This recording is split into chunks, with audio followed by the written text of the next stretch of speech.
Bismillahirrahmanirrahim. Assalamualaikum warahmatullahi wabarakatuh.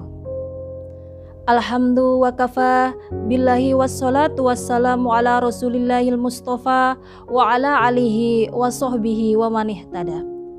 Syahru ramadhanal ladzina unzila fihil qur'an hudalin nasi wal bainati minal huda wal furqan. Amma ba'du. Alhamdulillah, puji syukur kehadirat Allah Subhanahu wa Ta'ala, di mana pada hari ini kita masih bisa melaksanakan ibadah, yaitu ibadah puasa di bulan suci Ramadan yang penuh berkah ini. Segala zat yang maha ghafur, segala zat yang maha syakur, nikmat beribu-ribu yang tak terukur. Nikmat iman, nikmat Islam, dan nikmat sehat walafiat. Selawat seiring salam senantiasa kita haturkan kepada Nabi kita, baginda kita, Nabiyana Wahabiana Muhammad Sallallahu Alaihi Wasallam, di mana beliau yang telah membawa kita dari zaman jahiliyah menuju zaman seperti sekarang ini. Ayah, bunda, anak soleh dan solehah rahimakumullah. Seperti kita tahu bahwasanya kita sekarang ini sedang melaksanakan ibadah puasa. Ibadah puasa yang benar-benar menahan hawa nafsu kita. Ketika kita melaksanakan ibadah puasa, harus dilandasi dengan ikhlas, tulus, ridho karena Allah. Ketika kita tidak melaksanakan ibadah bukan karena niat karena Allah, itu perbuatan amalan yang sia-sia. Seperti di dalam hadis riwayat Bukhari yang berbunyi, innama a'malu binniyat. Sesungguhnya amal perbuatan tergantung kepada niat. Ketika kita melaksanakan ibadah apapun tidak dengan niat karena Allah, itu akan terjadi sia-sia.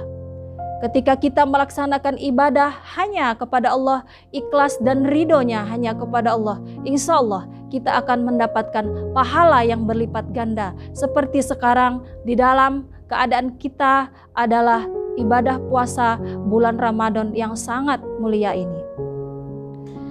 Di dalam surah Al-Baqarah ayat 153 yang berbunyi, ya ayyuhallazina amanu ta'inu bis-sabri was-salat innallaha ma'as-sabirin.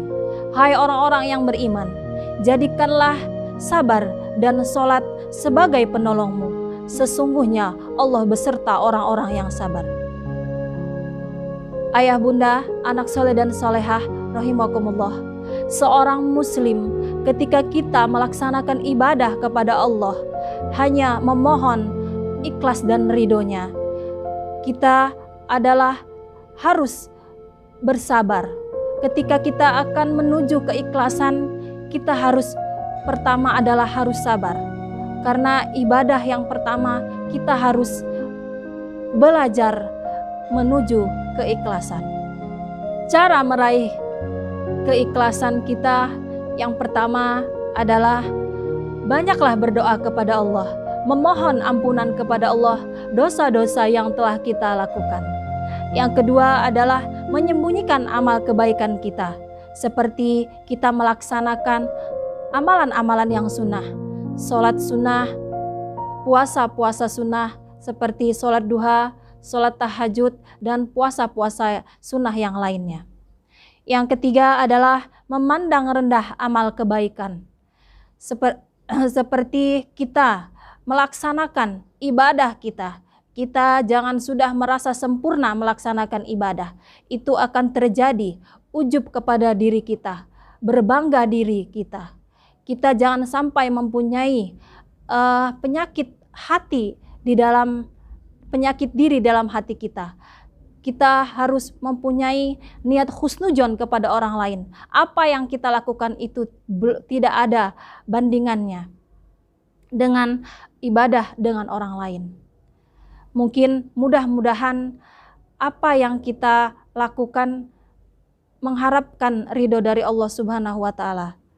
Mungkin dengan cara meraih keikhlasan ini, mudah-mudahan kita bisa melaksanakannya dengan kita sekarang lagi melaksanakan ibadah puasa seperti sekarang ini. Ayah bunda, anak soleh dan solehah yang dirahmati Allah Subhanahu wa Ta'ala. Pasti Allah menggantikan dengan kebaikan yang jauh lebih baik dari apa yang kita inginkan. Marilah kita ikhlas dan sabar dalam segala keadaan. Yakinlah bahwa janji Allah pasti benar. Percayalah, ikhlas dan sabar akan membuahkan kebahagiaan hidup dunia dan akhirat. Mudah-mudahan di bulan puasa ini kita bisa memperkuat iman kita kepada Allah Subhanahu wa Ta'ala. Mungkin cukup sekian. Usikum binafsihi bitaqwallah. Wassalamualaikum warahmatullahi wabarakatuh.